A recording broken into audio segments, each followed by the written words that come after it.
Bases dropped on a new edition of Soccer Down here. It is a Friday. It's the first Friday of the MLS regular season. And look, Fridays are going to be the fastest 2 hours in American soccer, so just buckle up and get ready for it. 9:30, we've got Michael Parkhurst joining us today. 10 o'clock, we've got Mike Conti joining us to get deep into Atlanta and Sporting Kansas City. We're going to bounce around all of the games this weekend in MLS. We're going to give you some picks. We're going to talk a little bit of fantasy so you can prepare your lineups. And we're going to try to do this in 2 hours. Fingers crossed. All right. We got a bunch of stuff to get into news-wise off the top. Not a shock, but UEFA this morning officially announces that the Champions League final will not be in St. Petersburg. It will be in Paris instead. On May 28th, it was just a matter of time and protocol and getting it done. Now, FIFA has refused to make a snap decision on what is next involving Russia and Ukraine in World Cup qualifiers. Just to update everybody on the situation, Poland, Sweden, and the Czech Republic, they're all in the same pathway as Russia for the World Cup. They have all issued a statement jointly that they will not consider playing games in Russia. Russia is scheduled to host Poland in Moscow on March 24th. If they win, they'd play the winner of Sweden and the Czech Republic in Moscow 5 days later. The potential opponents have all said, we're not playing in Russia. So FIFA has not made a decision there. Ukraine is also scheduled to play in World Cup qualifiers. They have not made a decision there. Regarding football matters in both Ukraine and Russia, FIFA will continue to monitor the situation and updates in relation to the upcoming FIFA World Cup Qatar 2022 qualifiers will be communicated in due course. Okay. I mean, John, you rolled your eyes. I don't know exactly what the right way is here at the moment. Right. But what do you think they should do then? No, there's part of you that wants to make a snap decision, but there's part of you that is a pragmatist in all of this, and you don't know what your timetables are. I mean, yesterday we were discussing the Formula One race in Russia, which was scheduled for September, and Formula One has said that right now there will be no race in Sochi in the weekend of September 22nd, 23rd. So I think that you have to take this for case-by-case basis. And I understand the idea of waiting. And at the same time, though, I also understand the immediacy of wanting to make a decision considering what's going on right now with Russia and Ukraine. So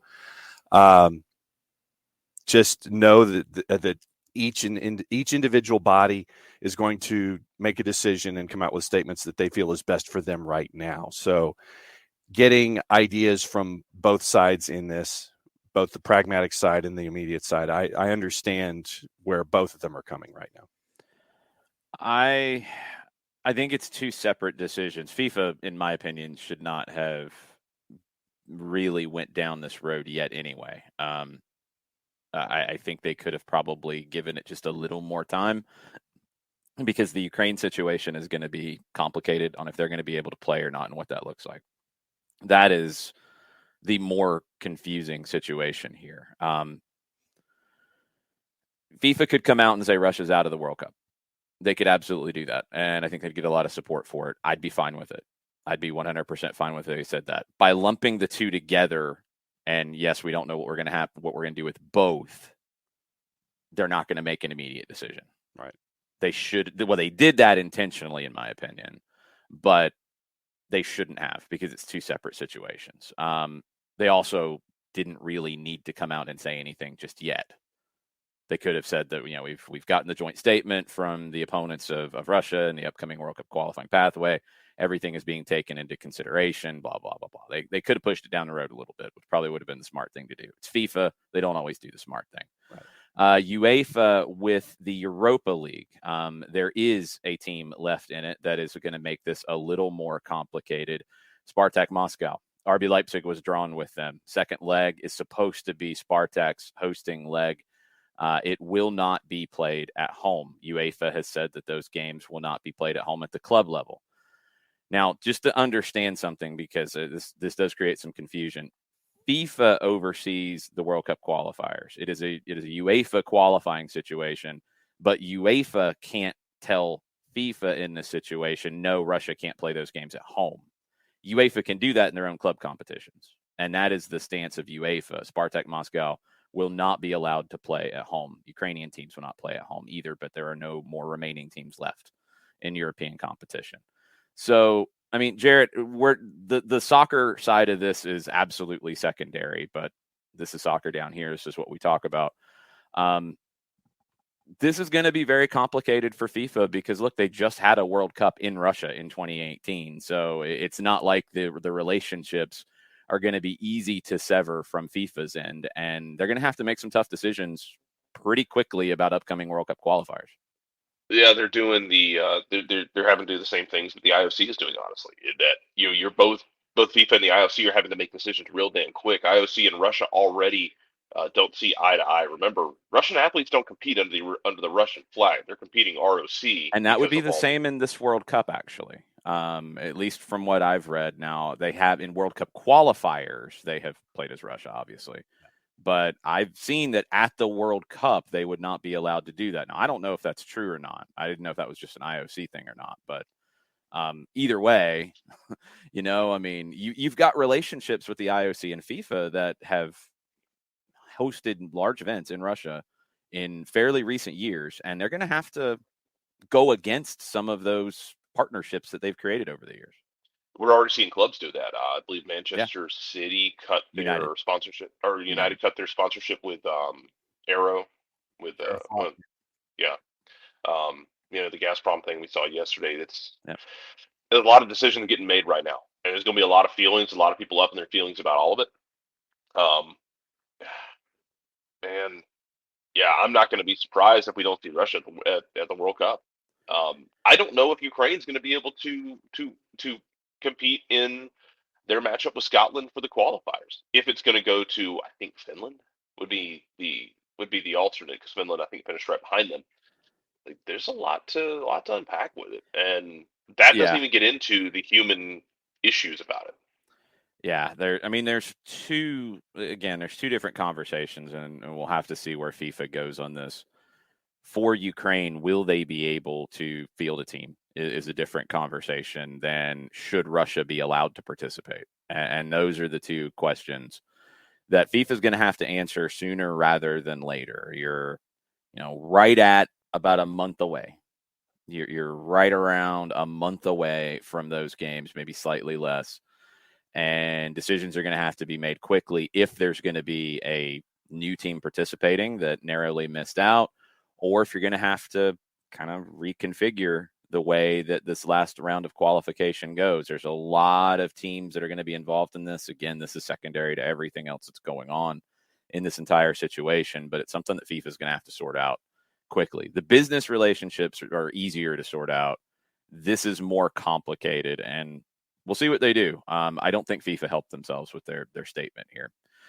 Other things from last night: CONCACAF Champions League, Cruz Azul and Seattle advanced as expected, both pretty comprehensively. Cruz Azul 3-1 over Forge at the Estadio Azteca. Seattle 5-0 at home over Motagua. Would have been nice to watch that entire game on FS2, but they bumped it to the app to start a college basketball game that was supposed to start on FS1, if I'm not mistaken here. And the game on FS1 was delayed.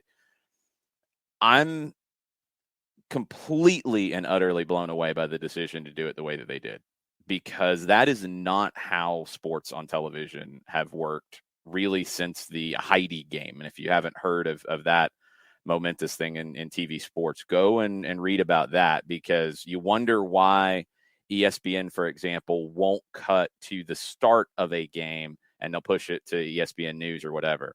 Because the idea since the Heidi game in the late 60s has been the game that is on is finished. And you don't cut away from it, because you never know what will happen. In that game, it was a late comeback. Nobody got to see it.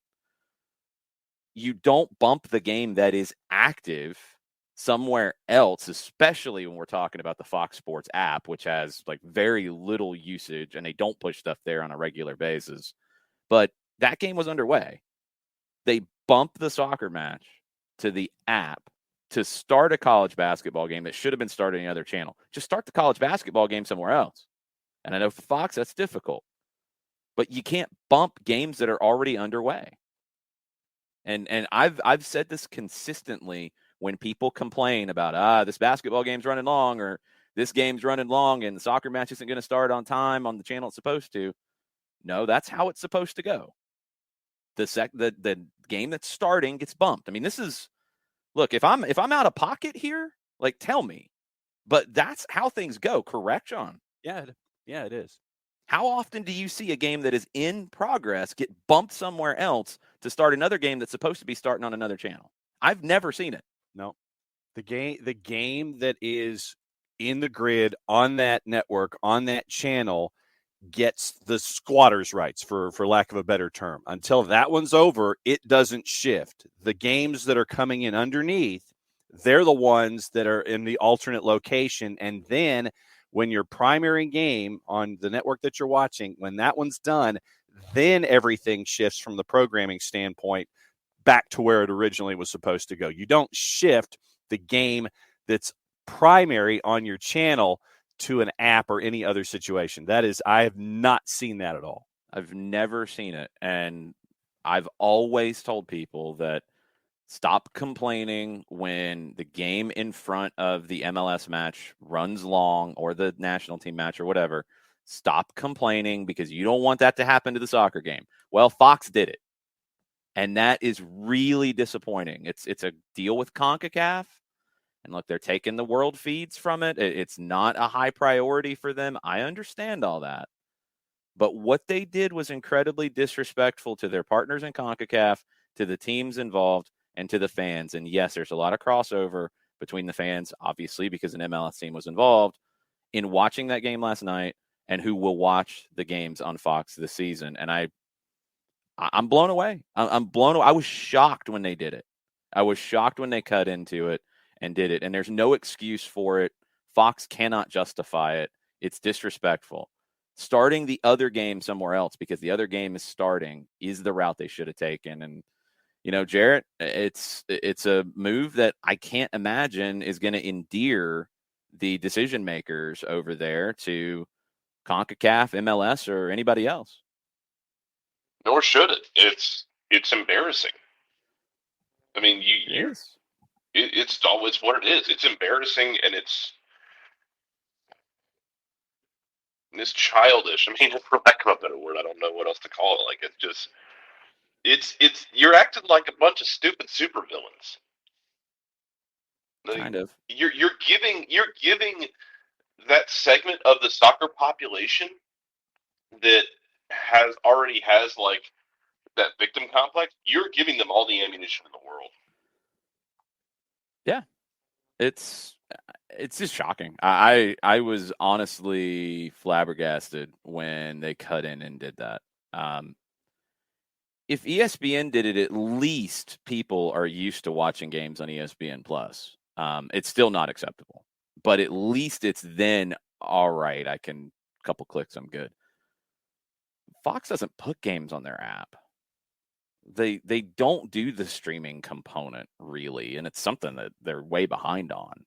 So it's not even like, I mean, it's worse than it could have been, because you're putting it somewhere that people don't use. Mm-hmm. It's frustrating. Be very curious to hear some of the maybe messages that were left for the decision makers on that one, because there's just no way to justify it. There's no way to justify it. And CONCACAF should be ticked off. And look, if Fox did a deal where Pac-12 basketball has priority and bumps everything else, that's a bad deal, and it's a dumb deal, because you're going to create other problems for other fan bases in other sports if that's it. Just shocking that it happened. I think you missed the opening goal as well for Seattle in that time where the game was away. And it wasn't on 2-day NA either, because they had Liga MX. So, yeah, you were really out of luck on this one.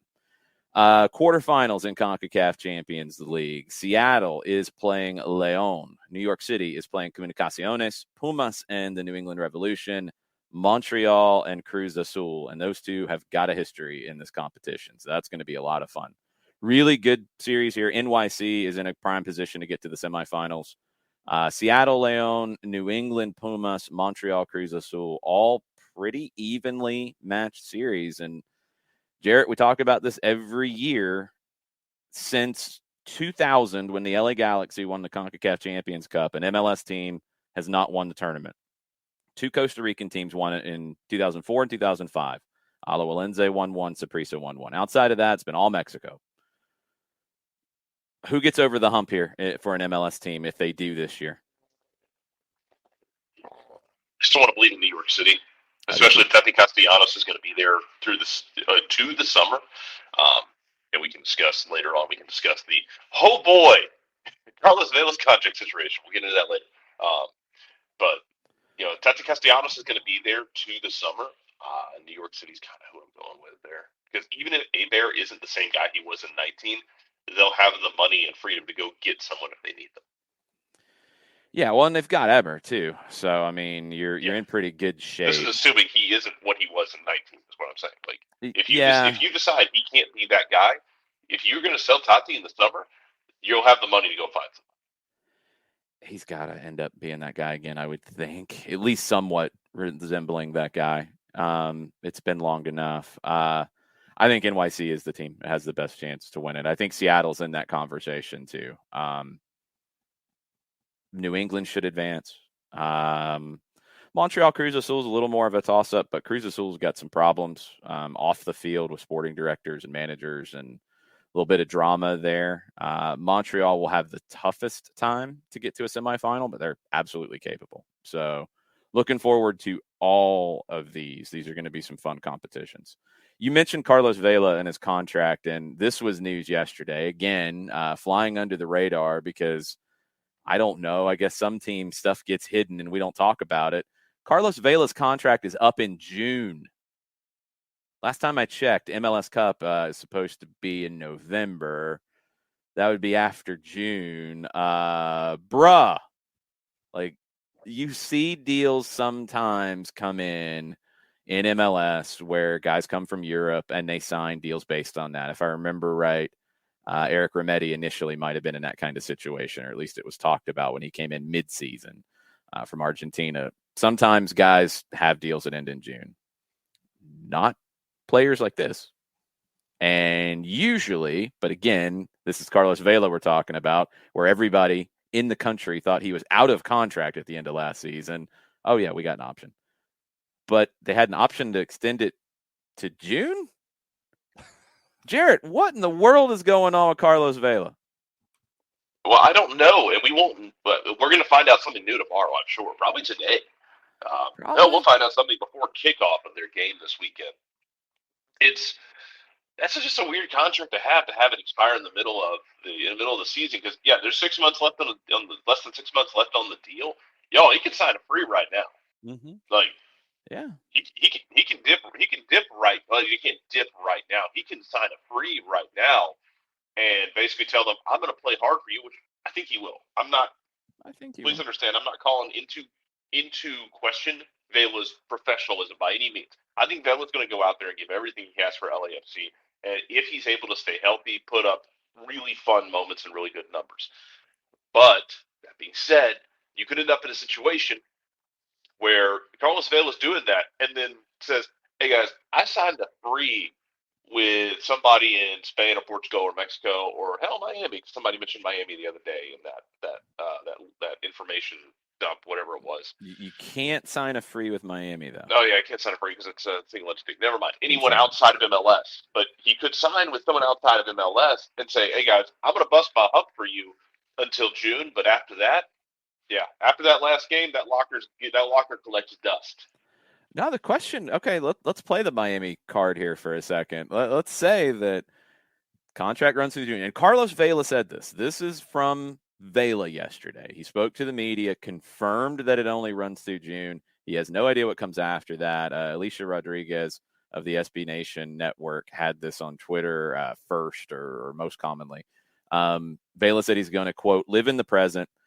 He didn't say, and Alicia was very clear in saying, like, Vela did not say he was leaving in the summer. The club said that they're in ongoing talks with him. but yes, he could leave in the middle of the season.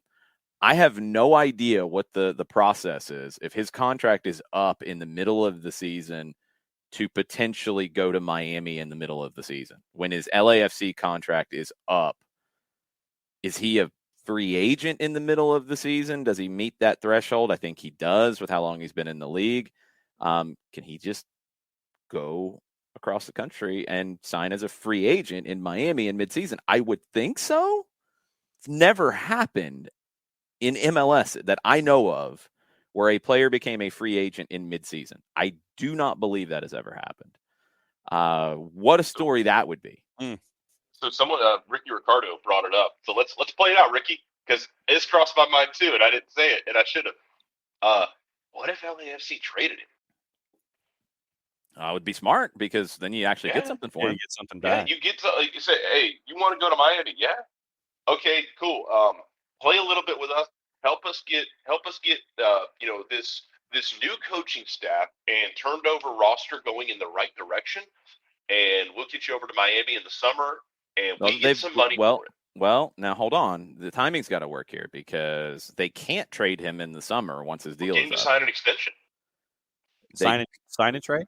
They could. You guys are making this more complicated than it needs to be. They can trade him up until the window closing. So the first week of May, they could trade him up to that. That's where, if you're going to play that card, if I'm Miami, though, I'm like, no. You want us to give you something for him when he wants to come here in June? No. No, please, Miami, please, give us this. No. We're going to sign him when he's a free agent. Well, but what about this? No. Thanks. Yeah, whatever. It's dumb. It's not going to happen. And Miami would be dumb to do it. So I don't know. I don't know how this goes. This is fascinating that it's, day before the season starts and we're talking about one of the leading players in the league that everybody has talked about as a potential MVP candidate. He's only under contract through June. So okay. Wow. In less shocking MLS news, Tom Bogert is reporting that Daniel Rios is headed to Charlotte for $350,000 in allocation money, $150,000 in incentives. 27 years old, 5 goals, 1 assist in 30 games, only 13 starts with Nashville. He is a poacher, in my opinion. He's great inside the 18. There's something going on with Swiderski, Charlotte's forward. He didn't play in the last Carolina Challenge Cup game. There was some talk that he might not make the trip to D.C. I don't know if they can get Daniel Rios over there fast enough to be able to throw on a shirt and play and meet his teammates on the day. But, Jarrett, last one for you. Charlotte trying to bring in another striker right here before the season starts. You know what the problem with this is? He's got a winger. There's that. But you could move Jordy Reyna to the wing, and he's not necessarily a winger, but more of a winger than Daniel Rios. Or Swiderski. Or a few other people. I'm more of a winger than some of these guys. That's debatable. You can work on that, though. And you're going to be back with us in the last segment of the show where we run through the games all over the league, correct? Yeah, I'm going to spend the next hour working on that. You go practice. We'll check back with you in about an hour. Sounds good. Thanks, Jared. All right, let's bring on a special guest.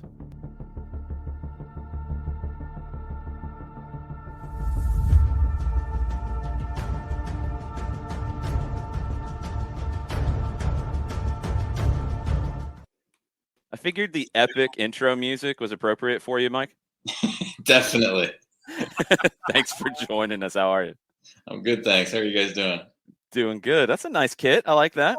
It's a little style there for your Friday. Yeah, Fashion Friday, so I figured I had to wear it today. I want to get into like a lot of different things with you about the MLS season and kind of get to Atlanta and Kansas City at the end. But we were just talking about the Carlos Vela news that came out yesterday. He's only under contract through June, and that's surprising in and of itself. But LAFC is a team that I don't know exactly how they're going to look this year with Steve Cherundolo as a new manager and a lot of expectation after missing the playoffs last year. Yeah, absolutely. That's really surprising, first of all, that his contract ends mid-season. That's I mean, unheard of in MLS. I've never heard of it before. I mean, I guess it just shows the power that he had when he was negotiating his contract, and his agents knowing that if he did want to go back to Europe, it makes sense to be out in summertime. So yeah, that's not great for LAFC entering the season. You know, of course, nothing's a done deal, and Vela seems to like living in the U.S. and in LA. You know, I've read the reports about moving back or even Miami stuff. But yeah, it's not great to enter the season, especially coming off a season like they did, right? Where it was like, man, they just could not get over the hump, couldn't get it together. And so it was a really disappointing season for them. And then you bring in a new coach and you don't know how well things are going to go from the very beginning. So yeah, tough times over there a little bit right now, I'd say. I don't know how they're going to be this year. But if Vela stays, you know, and they have a good season, you know, they could be right at the top. They feel like one that could finish anywhere from the top of the West to missing the playoffs. Like the range is huge for them. I agree. And you wonder if Vela's commitment will hinge on how the first 4 or 5 months go. Really then, you know, Parky, you look at the folks across town with LA Galaxy and Greg Vanney, and there's that internal pressure that you have if you're LAFC, but then there's the external pressure of the guys across town and trying to both get it back into the playoffs with the expectations of a large soccer market and a club that came in LAFC with all this flash and 32-52 and all that kind of stuff. I mean, there's pressure and there's different kinds of pressure, and it looks like LAFC and the LA Galaxy to a certain extent are going to be dealing with both kinds of pressure, the internal and the external this year. For sure. You know, I think that there'll always be that external pressure on those LA teams, you know, just given the market, given their past success, you know, even LAFC with, you know, not much experience in the league, but having success right off the gate, similar to Atlanta. So there will be that pressure. And of course, both teams like to spend money and, you know, get good crowds and live out in LA. But I think both of them are kind of looking around at their identity and wondering who are they going to be this season, and a lot of changes. Both coaching staffs, but on the field as well. You know, superstars coming off tough seasons with Chicharito and Vela, and you know, Leget's no longer in LA. You know, how does that affect things with the Galaxy? I really like Vanney as a coach, so I think that you know, if right now I had to say which of those two teams do I think is going to finish higher, I'll go with the Galaxy. Yeah, I might have gone the other way until this Vela news, because it just adds another layer of uncertainty with it. I think both of the LA teams are kind of in that second pack in the West. And I'd love to kind of pick your brain a little bit. I think Seattle and Nashville are the two that feel like a little separated from the rest of the group in the West. And beyond that, maybe leaving Austin and Houston to the side, it feels like a real jumbled pack of where teams could fall out in the Western Conference. No, I agree. I think that for me, I mean, this first game, the last game of the first week is probably one of the best games, right? Seattle and Nashville right off the bat getting after each other. You know, and I don't know how Seattle's going to manage their guys with CCL and everything, but you know, for me, looking at everyone's roster, they are, again, the strongest team in the league. I think on paper they got stronger from last year to this year, and you know, over the last 5 years they've probably been the most consistent team. You know, they get Morris back and they add pieces, so yeah, they are the best. I think, you know, Colorado had a great season last year, but I don't know, I struggle to see that they're going to be able to stay towards the top. You know, Nashville, I think, will be good again. I was surprised they moved on from Alistair Johnson, who I'm really high on. And I think Montreal did a great job getting him. But they're going to be solid. They're going to be good towards the top. And yeah, from there, like we said, the unknowns of two LA teams, you know, that makes a big difference. I don't know where they're going to be. You mentioned Colorado, and I know a lot of us going into CCL had CCL fever, especially where the Rapids were concerned, thinking, okay, top of the West, everything's cool. And then you lay an absolute clunker against Comunicaciones. And first off, you go on the road, you lose 1-0. You shouldn't have lost 1-0. And then you come home to Ice Station Zebra, and you end up with what happened there. I mean, it's just there should be, like, I would say there should be alarm bells going off if you're looking at Colorado for anything, because those expectations we all had, I think they just went right down to the basement after what we saw. Yeah, it's a tough way to start the year, for sure. And, that's a team that doesn't have a ton of experience in CCL, and it showed. And, I watched most of the second game, and they were a little unlucky. Like they, especially, towards the end of the game, they had a few chances, probably should have won that game. I mean, once you go into penalty kicks, of course, anything can happen. But yeah, it's not a good start, and it just compounds the thoughts of everyone from the outside that looked at last year as kind of an anomaly. So it definitely puts some pressure on them. But I don't know. There's a lot of question marks in the West, I think. With San Jose, you never know how they're going to be. Houston's going through a lot of things. I think Portland's going to be good again. Who else is out there? I think Kansas City is going to be solid, and Dallas will be solid. But there are those teams that like San Jose, Austin, Salt Lake, that right now on paper, I don't see how they're going to compete towards the top. The West feels more muddled. The East, it feels like there's maybe clearer lines to separate the teams into groups. My top four, and I'd love to hear kind of yours, or if it's not even a top four, if it's less. I think NYC, obviously repeating champions, are coming back, and New England with what they did last year. I've got Philadelphia and Atlanta in that kind of top group as well in the East. I think those are the teams battling for home field in the playoffs. Is there anybody else, or do you think there's one that maybe isn't as solid in that group? No, that would be my top four as well. I mean, I think that we've got the expectation that Atlanta will get back in the top four. That's just based off of maybe a little bit of history, Joseph getting healthy, adding some pieces, not really based off of last season so much. So out of the top four, they're kind of the biggest question mark, but could easily surpass being number four.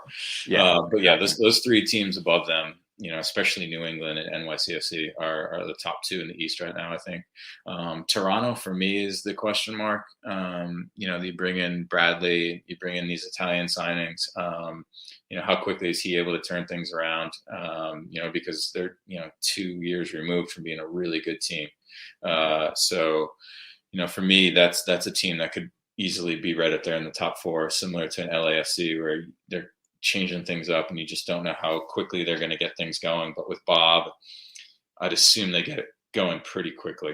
They're the wild swing team to me. Like LAFC might be in the West, Toronto could be. If, as they're currently constructed, I don't know if they're a playoff team. It depends on how they do early on without Insigne. But they're talking about adding all these pieces and doing all these things. By the end of the summer window, yeah, they could be a top four team. Yeah, I agree. Yeah, how can they manage things in the beginning? I don't even know who their starting striker is right now. Yes, Io Akinola would be my guess. Yeah. Can they get enough goals? Can they get enough points until everyone else comes on that they want to bring on? But in the long run, that's a team that I would assuming that gets stronger as the season goes on, and then you probably don't want to play them in the playoffs type thing. Yeah. So then when you look at the East and the West, are there any teams that you think could surprise and jump up and exceed expectations? I'll save the other one, since we've kind of talked about Colorado and those that could completely and totally just not meet expectations. But who do you think could surprise this season in Major League Soccer? Yeah, I think that Columbus could surprise. I think that expected them to be better last year than they were when they won the Cup, and they had the typical fall off that comes after that type of season, especially with that coaching staff. It seems like I don't know, can't explain it, but to miss the playoffs every year after winning MLS Cup is crazy. But I think that they're going to be good this year, and kind of everyone's off them a little bit, and I think that they could, in the East, be a top four team. We'll see. But for me, they could surprise. Out West, Dallas, I think, could be very good. They have a new coaching staff as well, but I really like Nico. I had a little bit of time with him in Columbus, and he's a great guy. So, I know that they obviously lose the national team striker, but, Ferrer is really good. They added some pieces. So they're always kind of a wild card out west. Is it safe to assume that Estevez in Dallas will have them playing somewhat like we've seen Greg Berhalter's teams play? I would assume so. Yeah, I would assume that they will be a possession-based team, really tactically sound, really want to keep the ball, get in behind teams, use the flanks type stuff. Really similar to how Greg does. Makes sense. You mentioned Bob Bradley, and before we jump into Atlanta and Kansas City this weekend, we had this conversation last night on our preview show. Somebody asked if you could pick any manager, leaving Gonzalo Pineda out of it, who would you want to see, and stylistically, who would you want to see in Atlanta? Who are some of the guys around the league that you gravitate to? Like if you were playing, you'd want to go play for that guy because of either their personality or their style of play. Yeah, good question. I think that Jim Curtin is one that stands out to me. Seems like I know Jim a little bit, but never played for him or anything. But it seems like, all the guys really like to play for Jim. Yeah. He seems like a good down to earth guy. That he's obviously was a former player. He understands the grind of MLS and, what a whole season entails. Obviously he's done really well with some young talent and a team that hasn't spent a ton of money on players and gotten them towards the top of the table. So he would be one. I'm trying to think of who else. Bruce Arena is an interesting one to me because I think that he's really a player's manager. In that he gives guys a lot of room to be themselves on and off the field.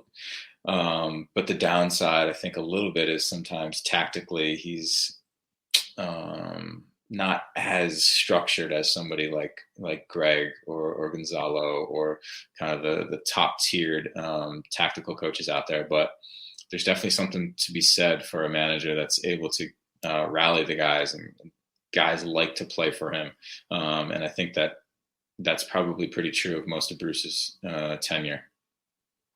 I know that we're going to get into Atlanta United here in a second, but what I wanted to ask is about opening day specifically. And what's it like for you and for everybody else in a locker room to have gone through a preseason? What's the energy like leading into an opening day, walking into that building for the first time in a regular season? What's that energy like for a player and also in that team idea when you walk into that locker room? What is day one like? Yeah, it's excitement, right? There's a new, fresh start to look forward to, new goals, new trophies to aspire to, and everyone's on a fresh, clean slate, right? Everyone's got equal opportunity from right now to win trophies, to gain points, to win games, and that when you look around the league, everyone's going to try and make a point week one, right? So can you go out there in week one and put everybody else on notice and say, hey, Atlanta's back, right? And that you're doing it in your home stadium. You're playing against a really good team from the West in Kansas City. So, it's one thing if you go out there and you spank somebody like Cincinnati, but if you can go out there and play a really strong game against Kansas City, even though it's at home, right? Especially when you could possibly be missing a few players, right? It's going to show everyone in the league like, yeah, shoot, Atlanta is going to be somebody to reckon with this year. And I think Atlanta needs to get that back, right? A little bit of that fear of, oh, shoot, we have to go to Atlanta United. Because I didn't see it last year from teams fearing going into Atlanta United. And, it makes just that little bit of difference that can sometimes be the difference between wins and losses, or draws and, losses or wins. Feels like both teams coming into this one have some absences. Both teams are kind of incomplete with visa situations, with injuries, guys recovering from off-season and surgeries, stuff like that. For Atlanta, I wouldn't be too surprised if the lineup is about the same as we saw on Sunday in Birmingham, just based off guys coming back from injury. It feels like a big opportunity for guys like Ronald Hernandez and Tyler Wolff and Amar Sejdic to kind of solidify where they fall in the depth chart, because they will probably get a start here on Sunday. Yeah, I totally agree. Throw Campbell in there as well. Yeah. I mean, it's good opportunities for these guys. I think that Hernandez is going to have his hands full. I think Shallowy is one of the best wingers in the league. He obviously had a strong season last year. He's a really, really good player. And so, I know Hernandez likes to get forward, but he's going to have his hands full defensively. And obviously he'll have some support behind him with Miles, but that's a matchup to look at for this weekend, because if Shallowy is running wild, it's going to be tough for Atlanta. But yeah, I mean, for Wolff and for Campbell and Sejdic, yeah, it's an opportunity to show that if you're not a continued starter, if everyone's healthy, but that you can be relied upon if needed, right? That goes a big way. It goes a long way to instilling that confidence in Gonzalo that I can be counted on when I'm needed. And so that's an awesome opportunity for those guys. I want to dig a little bit deeper defensively into how a team like Kansas City is tough to deal with, because they don't have their number 9 in yet. It's probably going to be Kyrie Shelton with Alan Polito's injury. Shelton, great facilitator. He's not a big goal scorer himself. Their goals are coming from the wingers with Russell and Shallowy cutting inside. How difficult is a team like that, where the wingers don't stretch the field as much? They come inside and they're very goal dangerous. How difficult was it for you to play a team like that as a center back, and the organization of your defense? Yeah, that's it. The organization is just the tough part, the communication. Their movement's really good. Usually when they're midfield 3, they usually play with 1 holding and two in front of them. And those guys' movement, like deep in behind or across the field, that's what opens up their wingers, right? If one of their number 8s, or however you want to call them, one of their attacking midfielders is running deep, right, and it drags a defensive midfielder from Atlanta, that creates space for a winger to pop into that. Or if the D mid from Atlanta leaves them, then a center back's running with it, and then where does the Kansas City number 9 pop into? They're just really good about creating space for other players on the field. I think that Peter does a good job of instilling that within his team, and having them understand how movement opens up space and makes other teammates available, and then being able to play off of that.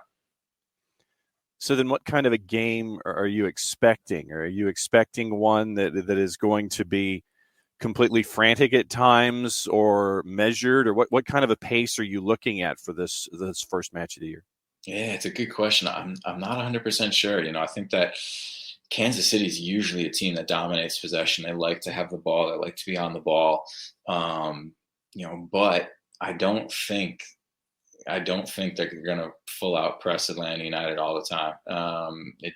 For me, it doesn't make sense week 1 at Atlanta with a little bit of unknown from Atlanta side, right? You don't know how good is Atlanta going to be in transition and open field, and you don't want to pay that price in the first 30 minutes and be like, oh, they're going to be really good, and now we're down 2-0. So I'd say it's going to be a little bit more measured, but I hope Atlanta is able to go out there and really push the pace of the game, really press a little bit, be on the ball, get in behind, right? Get the fans into it right from the beginning, and kind of try and suffocate Kansas City a little bit. That's what I'm hoping to see. Yeah, I feel like where Atlanta can really get the crowd going and make it difficult for Kansas City is with that pressure. And it's something we've seen from day 1 of preseason under Gonzalo Pineda, really focused work on how they try to win the ball back. And Luis Araujo, for all of his talent on the ball, I think his work off the ball in those moments might really come to the fore early in the season. Yeah, and hopefully he can continue to do that, because that's a big part of it. And I know that he's obviously super talented on the ball, on the offensive side of the ball. But can he consistently put in the work on the defensive side as well that's needed? And so far he has, which has been great. So he's going to be a real key component of this season, and how well he's able to stay consistent and help out Joseph on the score sheet and create opportunities. And signs are promising right now. But yeah, I think that from the get-go, I really hope that they can get on top of Kansas City, put them under pressure, and get the crowd into it. There was a lot of games last year when it was just kind of lull. And I really miss seeing that crowd really into the game. With all the firepower up top, you're looking at Thiago Almada when he's integrated in, Marcelino Moreno when he's healthy, Luis Araujo off the right. We know what kind of a year he could have. And then obviously everyone's locked in on Joseph. What kind of a year do you anticipate this kind of firepower having, especially with Joseph and everyone's anticipation that they want to have Joseph with those massive numbers that we're used to seeing?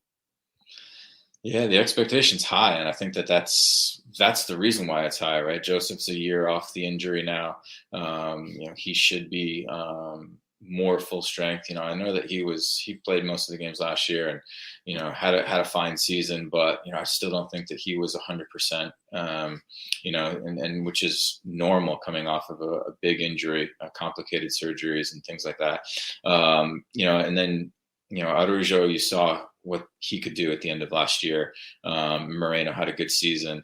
And you bring in more talent underneath them to replace Barco. And so, yeah, the expectation is really high. But it always is offensively for Atlanta, right? It has been from the get-go. And other teams know that, and our fans know it, and that's what they've come to expect. So unfortunately, the bar is set really high. And so they have that achievement that is tough to accomplish, but it's there, and that's what we expect, and that's what we hope, right? You hope that they gel and that they're able to score a ton of goals, and we're towards the top of the league, and Joseph's towards the top of the league.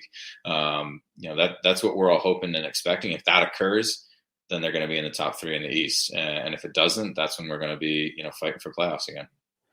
Now, we know, like in a game, it's always more complicated than just doing one thing well to win. But what do you think is the most important thing for Atlanta to do to beat Kansas City on Sunday?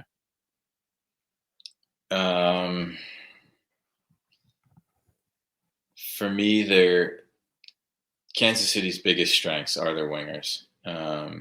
They are very good one-on-one. They're very good getting Shallow, especially getting in behind. I think if our outside backs are up for it in the one-on-ones, we're going to have a lot of success. And even in transition, right? If we are dominating the game, if we are pressing, right, and we're leaving our center backs, isolated a little bit. Of course, you expect Miles to be fine, right? But that's a lot of pressure on George Campbell. And so can he handle the one-on-ones that he's going to be in against those tough wingers and maybe the striker as well? If Shelton is the starting striker, he's a handful too. So it's balancing that, right? Of how can you put them under pressure and really suffocate them, but also maybe not leave George isolated and maybe have a little bit of help for your outside backs, or, that balance is going to be crucial. So when you're a defender and you're a young defender, you mentioned George Campbell. What's it like as someone with experience guiding that rookie, that first year player in? I mean, what's that mentoring like in game? What's that like for someone like you who's there to mentor someone has promise and is in a very, very key situation for you? What are those conversations like when it comes to mentoring on the field in a game state like that? Yeah, I think it all comes down to any little thing that you can do to try and instill confidence in that player. And that's, in the beginning of the game, making easy passes available to him, right? Or telling him not to be afraid to kick it long if we have to, and fight the next battle. Taking pressure off of him, right? Having an outside back help out a little bit more, a D-mid help out, or me as the other center back, can you help out a little bit here and there, just to maybe instill a little bit of confidence to get things going, and that's the first 10, 15, 20 minutes. And then, from there, it's just communication, right? You have to let the game go how it's going to go. And you have to expect that, he's going to be able to make plays and hold his own out there, because, there's only so much you can do, right? And then that's up to the player to, take advantage of the opportunity and, live up to it. But the more that you can communicate with the younger guys in general, the better off you are. And that's where, Miles comes in. That's where Ozzie Alonso, if he's on the field, that's where his experience come in. Obviously Brad from behind, so there's guys around George that can definitely help out. Michael, I can't thank you enough for the time, the insight, especially into this really interesting season opener. You guys have been pretty busy with Beyond Goals. I've seen you talking to some teams. You and Greg keeping busy right now? Yeah, it's been going really well. We've had some really good momentum lately, talking to high school teams, middle school teams. So yeah, it's been good. We talked to the varsities and JVs, and in the group setting, it's been really positive. Some really good feedback. Awesome. Great to hear. We're going down to call a high school game in Vidalia today down in South Georgia, John and I. Did you play high school ball? I didn't. I was at IMG for all 4 years. The IMG thing. That's right. Yeah. And now it's so different as well. I know a lot of players miss out on the high school experience, with club ball. So it's different, but there's definitely still similar to college, right? There's still that area of players that are going to play high school ball that are going to then continue on and still have opportunities in college or beyond. So high school soccer is still fun and exciting, and there's still talent out there. Awesome. Michael, thank you for the time. Appreciate it. We'll be talking to you soon. We'll talk to Greg as well, and good luck with everything you're doing. Appreciate it. Enjoy the weekend, guys. Thanks, Michael. Michael Parkhurst, make sure you're following him on social media, MF Parkhurst, and make sure you're following Beyond Goals as well for everything that Parky and Greg are up to. Very, very busy these days with club, with high school, with everything they're doing. And we're really happy that Beyond Goals is a partner with us here at SDH. We're happy to spread the word about all the good that they're bringing to the soccer world.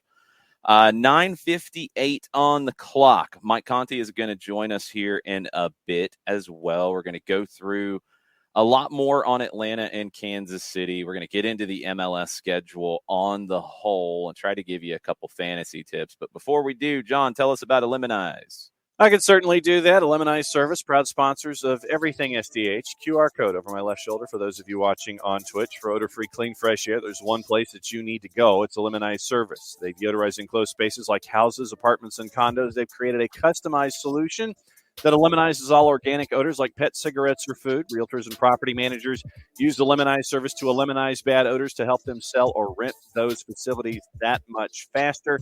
It's a turnkey process that makes it easy to work with realtors and property managers, kind of the environment. So it's a green way to get rid of odors without any kind of toxic residue whatsoever, different than our favorite masking agents that we have under the sink that just mask the odor and do not attack the problem. Eliminize has a proven scientific formula that destroys odor down to the molecule. Pricing very, very easy for you. One of two ways, either by the cubic foot or parts per million, for a price that is affordable for you, offering results in 24 hours or less. Go to their website, eliminize.com, and while you're there, go ahead and use /Atlanta so they know what part of the world that you are contacting them from. ELIMINIZE.com /Atlanta. And if you check out, maybe there's a special offer for you here for the tail end of February and in March. So go to eliminize.com /Atlanta for odor-free, clean, fresh air. Eliminize service, proud sponsors of everything. SDH. Nicely done. That was about the right time on that, too. Oh, wow. Yeah, you're getting there. You're improving. It's good to see. Vidalia and Toombs County tonight on the SDH app. One of the leading scorers in the state from Toombs County, correct? Yeah, and that's on the girls' side. So make sure that you tune in at 5 o'clock. Games are a little earlier in Vidalia today because the facility at Vidalia High is being used later on in the evening. So the games are at 5 and 7. So we'll be on a little before 5 o'clock. So 5 and 7 for Toombs County and Vidalia, rivals in sport when it comes to basically pick your sport. So it's Lions versus Vidalia tonight, Toombs County and Vidalia going at it. It's going to be fun. And thanks to John Kuhn and everybody down there at Vidalia High and all the coaches that have been integral in getting this pulled off for this big road trip that we have today at SDH. Yeah, looking forward to it. We saw Vidalia in the state championships, a couple of years ago, 2019? Yeah. When you've got a girls' side. Yeah, on the girls' side. And when you've got a goal scorer that had just an astronomical number of goals. And I believe that she went to Clemson after her time was done. It was Maddie Reed. And I think it was 80 goals. Maddie Owen, I think. Maddie Owen, thank you. Yeah, you're right. Maddie Owen, because I was thinking of the basketball coach. But Maddie Owen and 80 plus goals, making it to Mercer for the last game of the year, going to Clemson after the fact. And so that's the kind of talent that's there when you go down I-16. It's really fun to see all these different areas and the talent that's there for high school. All right, we've got some news. Atlanta United has exercised the off-season buyout on Jürgen Damm. Talked about this all week. It's not a surprise. Sounds like, according to all of the rumors and reports that were out there over the last few months, they tried to find a place for him to go. They didn't, so they're doing the buyout. He'll no longer occupy a spot on the roster or count against the salary budget. It is an MLS buyout. He's still under an MLS contract, but his roster spot, his cap hit, removed. So that's where it stands. Now, where he ends up, I don't know. I don't know what that process is going to look like with MLS and where he could potentially go. Let's get somebody else in to talk about this right now.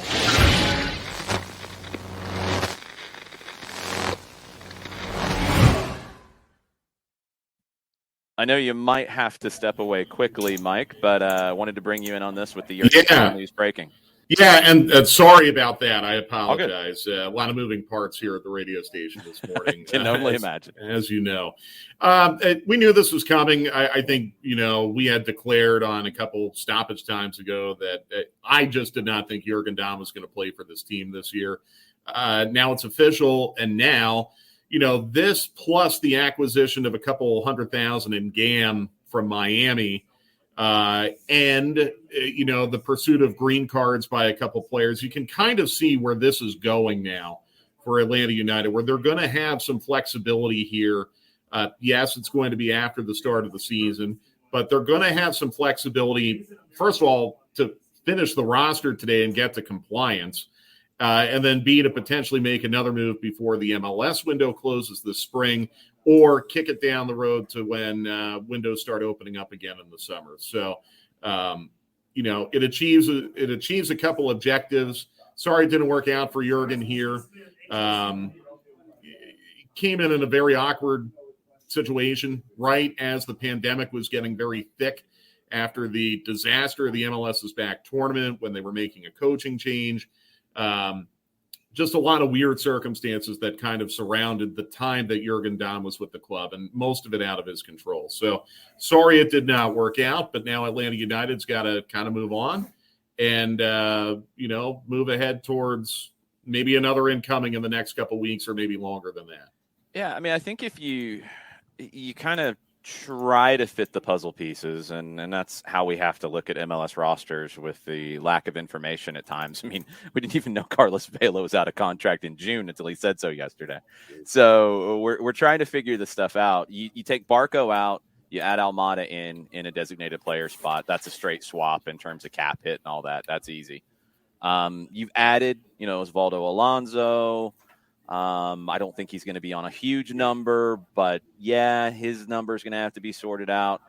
I think more than this move getting Atlanta compliant, I think it potentially gives them some interesting flexibility if they so choose to use it in adding to a roster that is pretty solid in and of itself. Yeah, no, totally agree. Again, you want to get everyone else in. Like I'm seeing some dispatches from Doug this morning. He's out at training. It looks like Almada and Sosa Navarro are not there. Mulroney, Chol, Moreno not there. The injury report lists Moreno as questionable. It actually lists Almada as questionable. I think with Almada, I mean, it's questionable because if he was able to show up on Saturday, maybe he sits on the bench. Precisely. I mean, that's exactly it. Exactly it. So, I mean, I think what we're down to, guys, is it's going to be the same lineup that we saw in Birmingham, and it might not be a full 20. I would not be shocked if Atlanta United could not put a full 20 on the sheet for Sunday. They are not alone in this regard. No. They are not alone. I don't know if Kansas City has 20. I don't think they do either. I mean, I was taking a look at them yesterday. One of their incomings is already listed as out just because, I don't know if it's visa or just not in fitness yet. But I think you're going to see this around the league a lot this weekend. And most of it has to do with visa backlogs. Yeah. Your team's on the field, I guess, on Sunday. And I think it'll be fine. I think Atlanta United will be just fine. But you really want to get this thing complete and see it the way that Darren and Carlos intended. Because I think when you have all the pieces put together, this team's going to be really, really good. And you look at the matchups, if you're projecting out, you have got the idea of Shallowy and Russell coming down, going up against the back line for Atlanta United. And I think that obviously a lot of folks are going to be drawn there. It'll be the first look that a lot of folks will have if they weren't watching streams about Andrew Gutman being challenged. And, I'm looking at Gutman as one of the guys to keep an eye on for. Me too. John, let me interrupt. I'm sorry. Yeah. I have to jump off. Do you have anything scheduled for later this hour?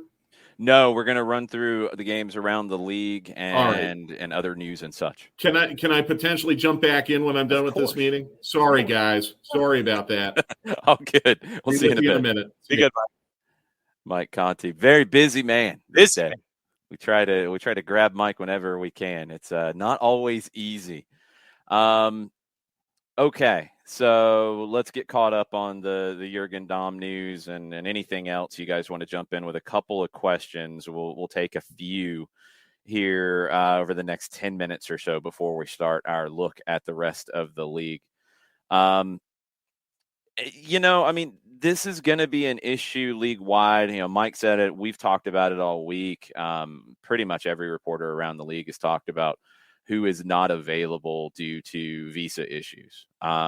There's a bunch around the league. There's just backlogs of things. I don't know where Orlando stands at this point. I know they had problems earlier on in training camp with Antonio Carlos. And this is some guys like returning guys who are getting visas renewed who have had issues as well. It's not always just the new guys. So it's going to be an issue early on. I think what Atlanta has been somewhat lucky with, even with the absences that they've got coming into opening day, is for the most part, the group that will play has played together a lot in preseason. Hernandez has played consistently since coming back from Venezuela and joining the group in Mexico.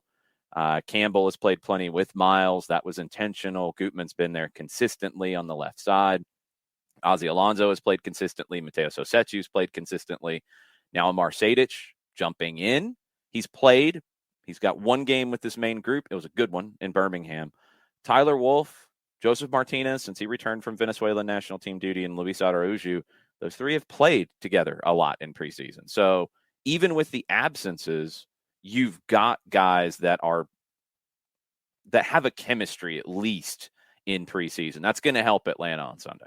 Yes, no doubt. And when you only think that you might have, 19 or 20, the fact that you've got this starting 11 as we project out and think that we've got a pretty good handle on who it could be, the fact that they've already got reps definitely helps you out coming out of the blocks in a very, very, in an anticipated very, very tough game against a team in Sporting Kansas City that we've looked at as one of the folks that's going to finish somewhere above the playoff bar in the Western Conference. Traditionally very tough with the weapons that we've talked about with Russell and Shallowy.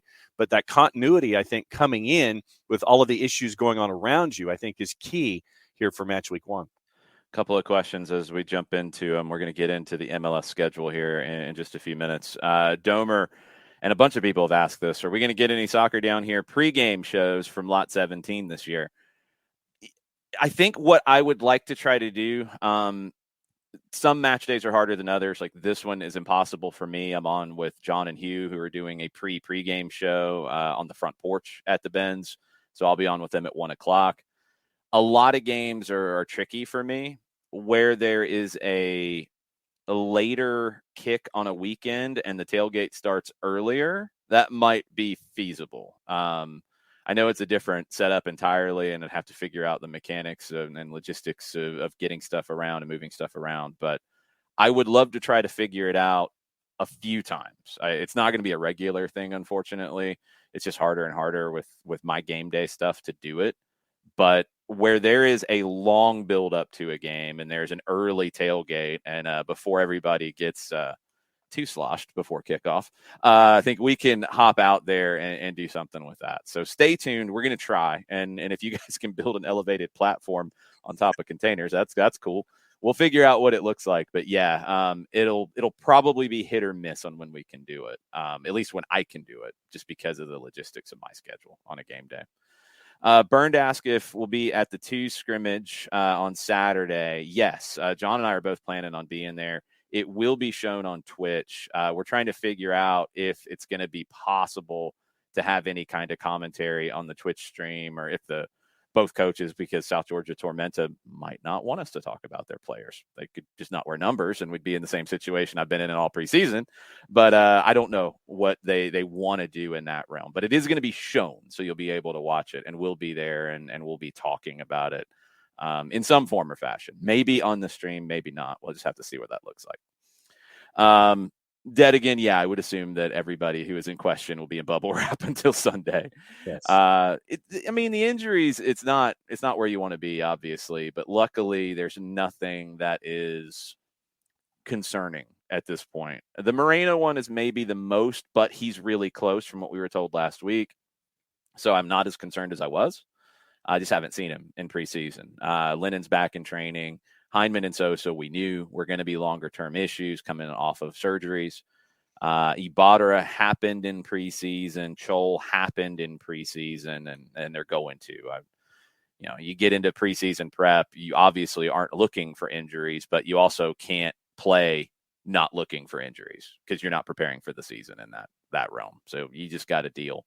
And those are in positions where you've got some depth. Mulroney is one that hurts a little bit because I'd love to have his ability to come off the bench. I wonder if that means we could see Brooks Lennon in that kind of late winger kind of substitution, potentially, if Hernandez gets the start, as I would assume, based off what we've seen.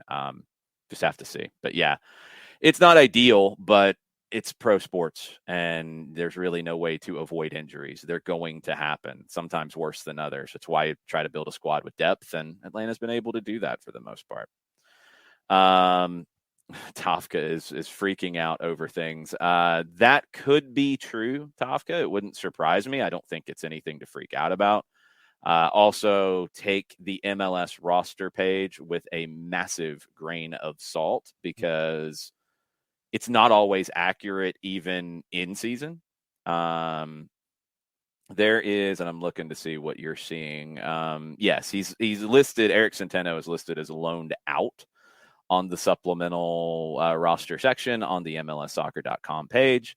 He would probably be loaned out to Atlanta United too for the entire season. You've got to get your supplemental spots sorted out, and just looking at the page, you've got in the 25 to 28 section, you can have 4, and Atlanta United has 6. So, who else gets loaned there, or can one move into the bottom supplemental section of supplemental spots 29 or 30, because there's only one there, Tyler Wolf, when you could have 2. Could Wiley or Washington or Conway or Chol or Campbell move into that spot? I don't know. There's also the supplemental spots in the first group. Welcome to MLS, 21 through 24, 4 max, and there's only 3 in there. So could one of your other guys move into one of those? Yes, I would assume that is a strong possibility. I'm looking to see if there's anything else that we can even start to talk about from this. Justin Garces is not listed here. And again, this is where it gets back to the page actually being uploaded correctly. I assumed Justin Garces would be loaned to the 2s the whole way. That doesn't surprise me. Surprised he's not listed here, but again, this website's not always correct. Same with Efrain Morales. I expected both of those to be the first 2 loans out. Figured there would be a third, maybe a fourth. Looks like Centeno is going to be the third one, and we'll see if anybody else is in there.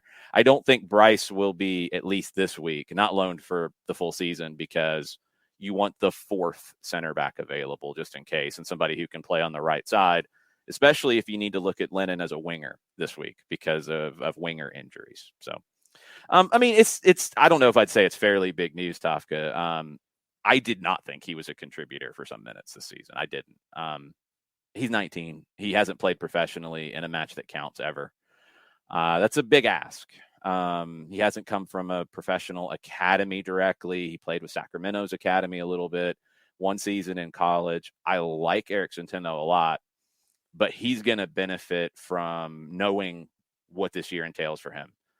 Okay, he should be targeting playing in 25 plus games with Atlanta United too, and getting a goal or an assist, almost every other game. These are the things that you should be looking at. I did not factor him in long term. Now, with the injuries to wingers, maybe he could have factored in a little bit early on. But again, you got to do this loan out situation to make things fit for the whole season. If he's the odd one out, then he's the odd one out for now, because I think the other ones that are not listed as loaned out that are listed are going to play more with the first team. Conway would be the other one, but you might need Conway, especially I think you need him this week because you don't have that other forward that maybe they go get in Luca Martinez, but it's not done yet. So that's where, I think it is. I'm not shocked. I don't think it's a bad thing. I don't think it's anything to feel bad about when it comes to Eric Centeno. I don't think it's anything negative.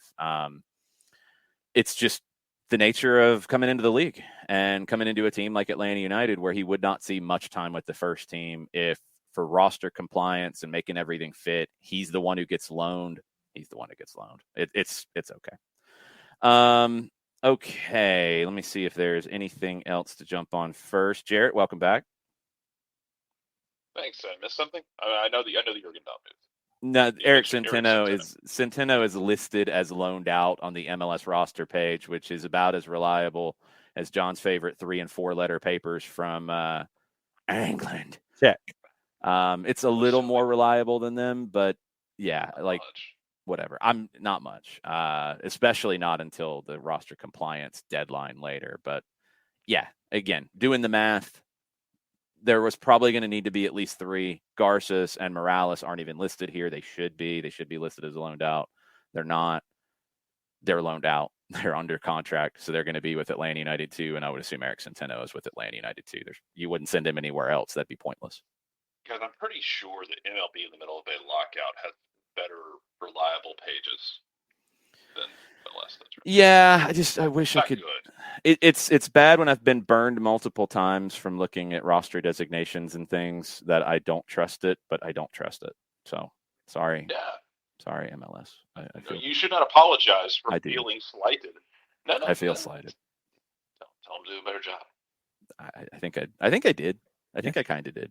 All right, let's get into the games around MLS this weekend. As we do, we're not going to go deep into previews here because we don't have time to do that, frankly. But we're going to give you a quick prediction and the numbers to look for on these games. Let's start with the first two, 3:30 tomorrow afternoon. Columbus hosting Vancouver.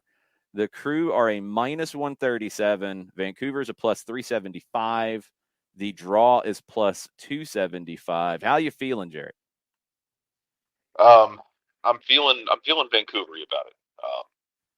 I'm not going to sit here and say that Vancouver is my San Jose of 2018, but okay. I really like Vancouver and what they can do. I think they've got a stable coach, and I'm excited for them because they've had a rough go the last 5 years. So you're picking Vancouver to win? Yes. Okay. John? I am not picking Vancouver to win. They were 2-6-10 last year. I figure they're the team that does really well at home, not so well on the road, so I'm going to go with Columbus. I'm going to go with Columbus as well. I think they get it done at home. They were good late in the year last year. I do have questions when their manager comes out and talks about grinding out results. That concerns me a bit. But I think they can grind out a result against Vancouver. Second game at 3:30 tomorrow, LAFC hosting Colorado. The home team is a -154. The draws +280. The Rapids, Western Conference winners in the regular season last year, +450. Jarrett, you going upset special? No, LAFC. Colorado's still licking their wounds after losing to Comunicaciones in CONCACAF Champions League. They actually did load the clip with all their high-caliber ammunition in that game, and it did not pay off. Now on short rest, they have to go on the road to LAFC, and I think they lose. And it's a good start to life for Steve Trundle. It's the Kellen Acosta revenge game, as Ryan tells us. Yes. I don't know what revenge he needs. He should be happy, I think, about this move. I think he goes to a team that has a much better chance of lifting a trophy this year in LA than Colorado. So he should be thanking everybody in the claret and baby blue. I don't know what they call the things. Blowing what? John? Just blowing kisses to everybody. Thank you for letting me get out of here. If he feels like blowing kisses, he can do that. He could just give handshakes or hugs. All of it's fine. I think LAFC wins. I think they win comfortably. I think Colorado is going to struggle early on. They got to pick themselves up after playing in frigid conditions and not advancing. And, I don't know if they have enough to come out angry and get something out of this. I've got some faith in LAFC being able to handle this one. I would go with them to win. John? Right there with you. All right. Dallas and Toronto, 5:30 kick tomorrow, Eastern time.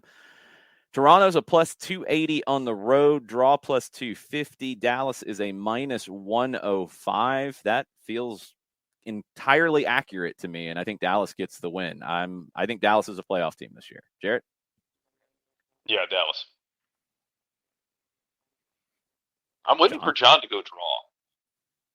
Not in this one. I got to go with Dallas here. I think that the Toronto team, the Toronto team in the summer will be different than the Toronto team we have right now, but the Toronto team right now has issues, so I'm going Dallas at home. I'm not a fan of going all home wins, but that's where I'm at so far. That might change. Austin at 6:00 hosting FC Cincinnati. The bottom two teams in their conferences last year face off in Texas. Austin, a minus 167, draw plus 300, and Cincinnati plus 450. Those numbers feel wildly inflated. Jarrett, what are you going with? Give me Austin. I think both of these teams will be improved on last year. Whether or not they improve in the position remains to be seen in the table, but I think they'll both be better teams than they were last year. Okay, John? I'll go with Austin as well. They were a 500 team basically at home last year. Cincinnati only won 3 on the road, so I'll go with Austin. It won't be the prettiest game on the planet, but I think Austin gets a 1-goal win. Cincinnati gets the win on the road. I have no belief in I could see it. I could see it. I am going Cincinnati on the road as an upset special. I'd like to believe that. I don't believe that yet. We do have numbers on this one, and there are some places that have not put numbers on this game. Wonder why. DC hosting Charlotte at 6:00. DC minus 167. Draw plus 300. Charlotte plus 475. Ooh. Yikes. Jarrett, which guy? That Charlotte number is tempting, but not tempting enough. I think this was tempting. I think this is the year. It plus 400. Getting over the 400s, you have my attention. But anyone other than Charlotte, because I don't know what Charlotte's going to look like. Also, this feels like this is Hernan Losada's attempt at revenge on everyone. Let's see if it happens. I'm going DC. The over-under at 3.5 is a plus 206. 4.5 is a plus 476. I'd take the over at 3.5. I think that DC scores a couple of goals. I thoroughly disagree with you there. Did you see Charlotte's scores in the Carolina Challenge Cup? Yeah. How many goals did they give up? No, but how many goals did they give up? They had as many fights. No, guys. So let's not distract. We can dismiss Charlotte all we want, but they didn't give up a ton of goals in this competition. They're pretty good defensively. They're not going to score much. And I think Miguel Angel Ramirez is a smart manager who knows he's not going to score very much. He told you. They're going to defend. I think they're going to have to. So I would not bet the over. I don't think DC's that great in the attack, to be perfectly honest. I think DC wins, and I would be running even at minus 167 to take it. But no, I don't think Charlotte's going to be losing 4-5-0 every week. I don't buy that at all. That's a disservice to what Miguel Angel Ramirez is as a manager. He wants to play. He's not stupid. He knows he's got to defend with this group right now and try to play off the ball, play more on the counter, and to get numbers back. So no, they have not shown in preseason that they're a bad defensive team. So I'm not saying it's going to be horrendous blowout city. You just said take the over. I'm saying no. I think it's not. I said the over at 2.5. I wouldn't take it. 21. I wouldn't take it. Plus 206. I wouldn't take it. I would not take the over on this. I think it's probably a bad, awful, kind of game, and I think DC gets a win 1 or 2-0 is where I'm at. But I don't think they get 3, for example, and I don't know if Charlotte scores. So let's bring Mike Conti into it. What's up, Mike? Hey, guys. Sorry again. Oh, good. We're bouncing through the games this weekend and giving some quick predictions and talking about where the numbers fall. Charlotte's a plus 475 in their first match. Yeah, they're the worst team in the league, so they should be. Yeah, I'm not big on DC, but DC's a minus 167. Charlotte's a plus 475. I'm all on DC here. You know what? It'll be low scoring.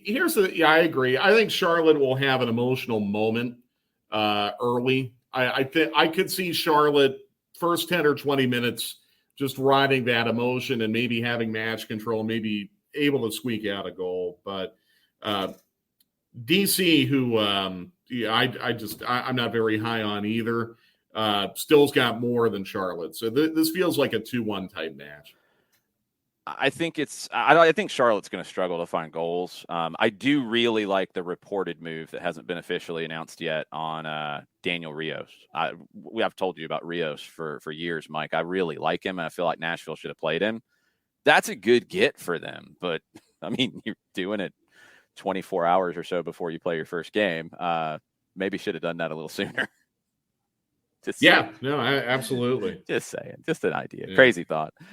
Miami hosting Chicago. This is one of the more interesting ones based off the numbers. Miami is the favorite plus 120. Chicago plus 225. Draw plus 250. Jarrett, how you feeling? Jared. He's I'm thinking, all right, man. I'm debating it. And give me Miami in the Blaze Matuidi is not our problem anymore celebration.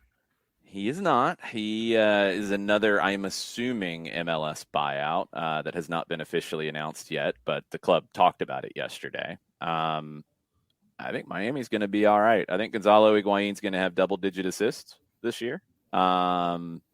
I don't think Chicago is as good as people are hyping them up to be just yet. I think they need more. So, yeah, I'm with Miami winning this at home.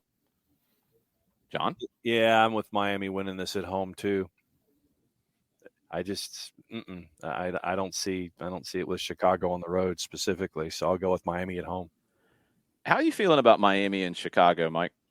I like Chicago. I like the moves that they have made this offseason. I think they are one of the Eastern Conference teams that, like we talked about on Stoppage Time Wednesday, I think they're one of the teams that's probably going to make a pretty nice jump year over year. Is it enough to get them into the top 7? Not sure, but I think they're better than Miami. So I think Chicago is going to come in and compete in this match. I think I'm on an island with having some belief in Miami. That's okay. I feel like I might be on that island by myself. It might be me and Wilson the volleyball talking about Miami at this point. Or room for you to operate. Have an island to yourself. It depends on how good of an island it is. We'll see how the year goes. I'm not sure yet. Philadelphia hosting Minnesota. SofaScore does not have numbers on this one. I do. Okay, what do you have then? Composite, courtesy of our friends at Odds Portal. Philadelphia is a minus 127. Your draws plus 267. Minnesota is plus 349. That feels entirely accurate. And I feel like it's just home team every time in the Saturday games. Philadelphia is the better team. They're at home. I'm not a believer in Minnesota this year. So, yeah, I think Philly gets the win. It might not be by some wide margin because I don't know if Philly really does that very often, but I don't think Minnesota scores 2-0. Yeah, I got to go with Philly here. Jared? Philadelphia Philadelphia, unless Hanu decides to put together like a competing for Golden Boot campaign, Minnesota's going to be hurting. Yeah, he's going to need to put on the Superman cape and the Batman helmet and whatever other superhero tricks he can find. Yeah, he is. He is. Also, everybody's trying to pick the carcass right now with the allegedly people asking about Dane St. Clair. Which I don't blame him. If you could get Dane St. Clair for cheap, I'd get him too. I don't blame him either. Minnesota maybe should play him over Tyler Miller, but I don't think it makes a giant difference either way. I think, Mike, we've talked about it. Like, it feels like a year for the first time in a while where there's not much of a hot seat coming in. There's not too many hot seats around the league. If there is one, I think it's in Minnesota with Adrian Heath. They've been more than patient with him.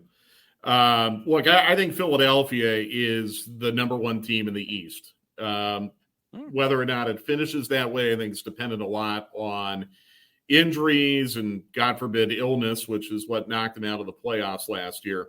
I like Philadelphia in this one. I think Minnesota, that pressure is either going to sharpen them or make them play very, very chaotically, and it's all going to unravel for them. They're going to be under my microscope quite a bit in the first couple months of the season. But for this match, I really like Philadelphia. All right, this one's at 6 o'clock tomorrow. It feels like it should be an 11 o'clock Eastern start because it is MLS After Dark. It's not going to be dark yet, unfortunately. San Jose hosting the Red Bulls. Oh, boy. And maybe our most competitive game of the weekend. San Jose is a plus 155. Red Bulls are a plus 170. Draw is a plus 240. All right, Jarrett, put on your Quakes hat and go for it. Who gets the ball in this game? Who wants it? Who wants to actually carry and play in this game? They want it. San Jose is going to carry it. I would be very tickled if San Jose gets a goal and just basically is like, hey, New York, carry it. Show me what you can do, you jerks. I do like what Darren Struber's done in New York, and I think they will be good this year. But this is you are stepping into a San Jose shaped bear trap situation. I think it's a weird one where, like, both teams are known for their press, but San Jose wants the ball. Now, in that scenario that you just mentioned, Jarrett, that's where it gets interesting because they can press so effectively. If they get an early lead, I don't think the Red Bulls are a team that can come back. I don't think they're a team that can play from behind. This game will be chaotic early on, but if San Jose can get under control and get the ball and make some things happen with it with their crazy 3-box-3 kind of formation it looks like they're going to go with Jackson Ewell as a center back and Cade Cowell as a wing back. And okay, it could be a really fun game to watch. I think San Jose gets the win. I think San Jose, the moves they made were pretty good. I like Jan Gregush coming into that group. I like Jamiro Montero coming into that group. Jackson Ewell's a center back. I have questions. Cade Cowell's a wing back. I got questions. But I think San Jose can be very interesting early on because they're going to play a style that is so difficult and so weird that they're going to catch some teams by surprise. I think they catch the Red Bulls by surprise. They made good moves, but I'm not expecting Luquinhas in there. Tom Edwards, I don't know if he can still come back immediately with his visa from last year or if he's got to get a new visa. I would assume a new one. Those two signings I really like, but they made them so late. I don't think they help you here. I think San Jose gets the win at home. John? Yeah, I think they do too. I think they get the early goal, and since I don't think Red Bulls are built to come from behind, as you say, I think it'll be difficult for them to do it. So I'll go with the Quakes at home. What do you think about the Red Bulls this year, Mike? I think they are, just like last year, a fringe playoff team. Their style will be very, very difficult for some teams to break down and not so difficult for others. I think this match against San Jose is quite the contrast of chocolate ice cream and strawberry ice cream in the same sundae. And I would imagine San Jose at home probably has the edge because of that, but it's two teams that want to play in completely different ways. Yeah, I think when you get this kind of a matchup, because they have the pressing in common, but it comes from different perspectives. San Jose counter presses to get the ball back because they want the ball. Red Bulls don't want the ball. Everything is about their press. And I think teams like the Red Bulls have problems with teams like San Jose who can press, but are also comfortable with the ball. I just think they have more tools in the toolbox to find a way to win. I think San Jose wins it. I know you got to leave us, Mike. Last one on Saturday night, 7:30, Portland hosting New England. Could have been an MLS Cup matchup last year. New England couldn't get going once the postseason started. Do you think they can go out on the road here and get a win against Portland in game one? Schedule maker wasn't very kind to them. Was he or she? That's a really, really difficult road trip to start the season. And I don't think the result of Sunday's match will necessarily be an indictment of New England this year. Portland, I still believe their window is closing, if not closed, and yet they went to the Cup final last year and lost in pens. So it's still obviously a wide enough window. This feels draw-ish to me. I think New England is better, but I think Providence Park is the equalizer. Could be. Mike, we'll see you on Sunday. Let everybody know where they can listen and what time to start. Yeah, sounds good, guys. And again, sorry for the schedule today. We'll be on at 2:30 for the Five Stripes Countdown. 3 o'clock will be the kickoff. We'll do the full-time report afterwards on 92.9 The Game on Odyssey, on Sirius XM Channel 157, and on the Atlanta United app. Everywhere you can listen. And John and Hugh are doing a pre-game from the front. That's right. Yeah, and I think we're both going to be on it. Yep. We'll be coming out, making an appearance for that. It's going to be a busy opening day. I know the supporters groups are excited about the tailgates, getting everything underway. I'm excited about this match. I think it's maybe the best one of the weekend. I agree. Yeah, I mean, again, I'd like to see these teams at full strength, but I think it's going to be a great match. Portland and New England really stands out to me as well. I mean, there's some other good ones, but I agree. It's a lot of fun, and it's on national TV for a reason. Awesome. Mike, thanks for the time. Appreciate it. See you guys. See ya. All right, let's jump into Portland, New England. You guys, I'm going New England to win this one. Portland's missing their center backs due to offseason surgeries. They've got a couple other issues on and off the field. I think New England can go out there and get the win. It is going to be tough on the road, but I think Portland is missing too much to be able to play with New England. Jarrett, what you think? I'm going to go with the John special and take the draw here. I think it is going to be tough.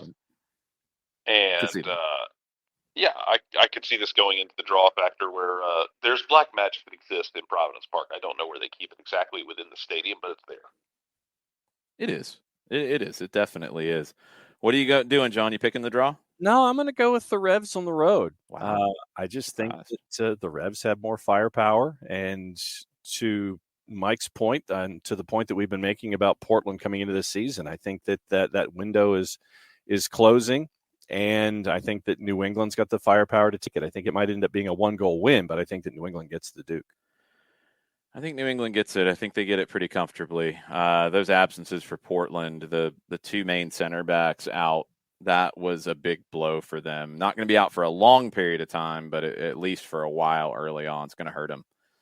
Let's move to Sunday, 1 o'clock, Orlando hosting Montreal. Interesting numbers on this one. Orlando is minus 118. Draw is 260, and Montreal, a big road underdog, plus 320. They are coming off of CONCACAF Champions League in the midweek.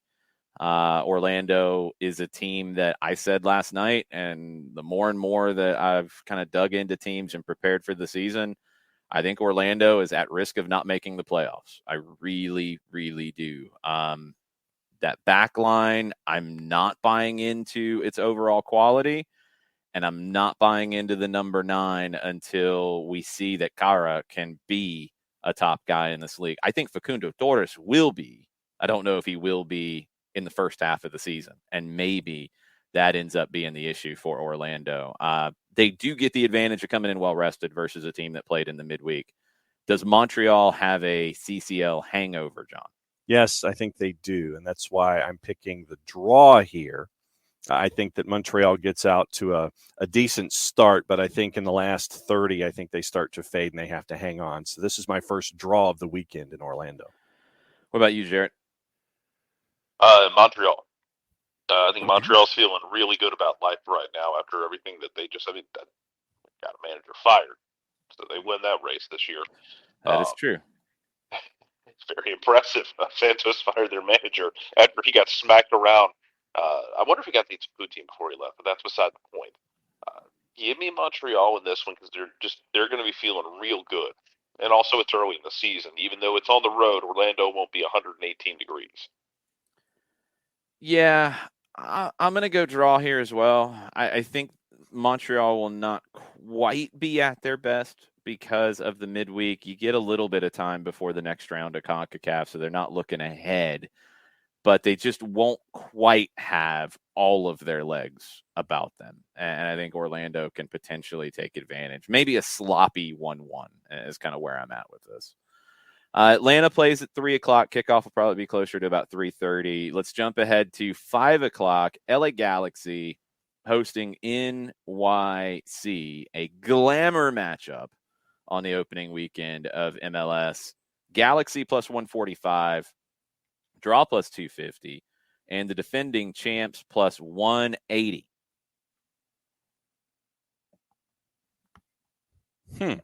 John? I'm going to go with NYC.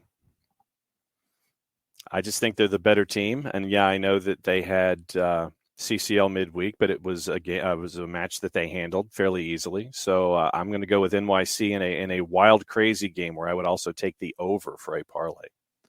Quick update. Thank you, Colin. And this is one area where the league's website has been very accurate, is with kickoff times. According to MLSsoccer.com, the Atlanta United match will kick off at 3:05. So I'm guessing FS1 is doing the 2:30 pregame and maybe scheduling things a little bit differently. We'll see if that sticks for the whole season. But that's one thing the website's been accurate on. So 3:05. So don't spend extra time out in the tailgates. Get in early because we're going to kick off just a little bit earlier than maybe we could have. All right, Jarrett, what you got in this one? LA Galaxy, NYC. New York City. The Ronnie Dyla train continues. Don't think you'll get naked after this one, but you can't rule it out. You can't do that after every game, Jared. No, you got to pace yourself with that. That's overdoing it a bit. Can't do that. I'm going to go draw here. I think NYC might be a little bit in that same of, we played midweek. It was a good win. All right. I think the Galaxy are going to come out incredibly motivated, but NYC is a better team. So I'm going to go draw. I think they cancel each other out just a little bit in this one. Two more on Sunday night, 7 o'clock as well, or 7 o'clock kick. Houston hosting RSL. Houston's a minus 110, draw plus 260. RSL is a plus 300. Jarrett, what you got? I don't. Give me the draw. Just because? Yeah, lack of trust. Okay, fair enough. John? Yeah, I'm a draw as well. I don't have a whole lot of faith in Houston right now. And I think that RSL on the road, you combine all that stuff, I think it just washes out and crashes against each other on the rocks. That's a draw. I would take RSL. I would take RSL if it was in Salt Lake, because Houston has not won a game on the road since 1993. Don't look it up. It's accurate. I think actually they won one last year, Jarrett, for the first time in years. Houston? Yeah. Houston? No, they were 0-11-6 last year. No, they didn't. They had one at least in the last couple of years, I think. The last time they won a road game was the same year Georgia Tech won a national title in football. Do we get to do that now? Do we get to start yelling about 1990 since you can't make the 1980 jokes anymore? Because people? I don't know if you know this, but UGA is a national championship. I hear that, Jarrett. I seem to remember that. People are saying that UGA won a title. And people are saying that Georgia Tech now is on the clock. I was not aware of this. Is anybody saying they're on the clock, really? Jeff Collins is on the clock. Let's rephrase it. Bingo. And it's not just for his order at Waffle House. You heretics. Yes. Okay, to go back to the kickoff time thing, because I was trying to pull it up, Colin, and I couldn't get it to work either. Colin saw it earlier, and it said kickoff is at 3:05. It wouldn't come up at this point. So fingers crossed. I don't think they would have had that wrong because that's not the normal. Like the default time is 8 after the kickoff time. That's the default. You start walking out. You have the anthems. You do all that. 08 for a 3 o'clock time. 3:08 is usually the kick. 3:05 would tend to make you think that somebody put that in. But as I said earlier about the MLS website, sometimes people put wrong things in. I trust the schedule more than I trust the rosters. Anyway, I got RSL to win this one in Houston. I think they can get it done. I think Houston will be better, but not yet. Last game of the weekend, 8 o'clock Eastern time. Top 2 teams in the Western Conference. Seattle hosting Nashville. Seattle plus 100. Draw plus 250. Nashville plus 275. What you got, Jarrett? What were the numbers again? I'm sorry. Seattle plus 100. Draw plus 250. Nashville plus 275. Man, Nashville plus 275 is really tempting because I'm still very much a fan of what Nashville does. Give me that Nashville plus 275. I like that one as well. I think Seattle will be just a little hungover from CCL, and Nashville's good enough to take advantage and get the win. Yeah, basically. I like that number too. That's a good play if we're coming at it from that perspective. What you got, John? I'm right there with you. I like Nashville with that number. Now I don't feel as good about it. Well, and also you look at the starting lineup that Seattle put out against Motagua, Nuhu, Arriaga, Yamar, Roldans, Jordan Morris, Ladero. I mean, this was a first-choice lineup for Schmetzer, and it was only a couple days ago. I mean, it was yesterday. So yesterday turning to Sunday, having a first-choice lineup in CCL, yes, you won comfortably, but I think all of that stuff, once again, leads me to go with Nashville here. All right, let's get into fantasy to finish things off. Make sure you are following the Jason Wright Agency, our presenters of the Soccer Down Here Fantasy League. Twitter at Jason Wright AGEN. You can look it up on Facebook, Jason Wright Agency. LinkedIn, you can go find Jason Wright there. Ryan Walker is our expert. Follow him on Twitter at ATL Ryan Walker. He gives us some options to consider for week 1. Goalkeepers, defenders. The lock of the week in that category from Ryan is Julian Gressel against Charlotte. 8.5 million on your cap, 15% owned. I can't hate it. I don't think that's a real high scoring game, though. That would be my only issue with it. But if there's gonna be a goal created by DC, it's probably coming from Gressel or Edison Flores. So I don't hate it. I would imagine that maybe that 15% number goes up a lot as the weekend goes. And Colin with a good point too.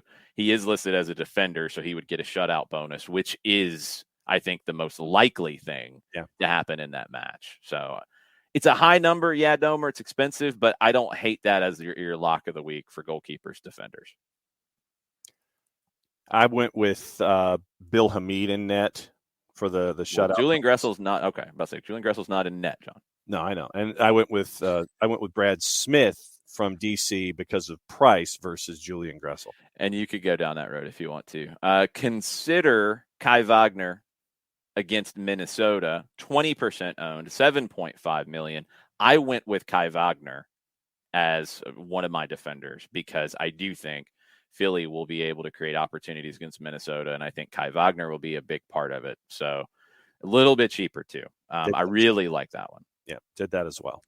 Value, and this is a tricky one early on because you are looking for guys who are maybe going to play when you wouldn't expect it, guys who maybe aren't as well known yet, especially early on in the season. Ryan went with Martin Peiss from Dallas, 5.5 million, 1% owned. It's going to be Jimmy Maurer or Peiss, and I think it's going to be Maurer. So I would disagree with this one because I don't think Martin Peiss wins the job. I think it's Jimmy Maurer's job to lose.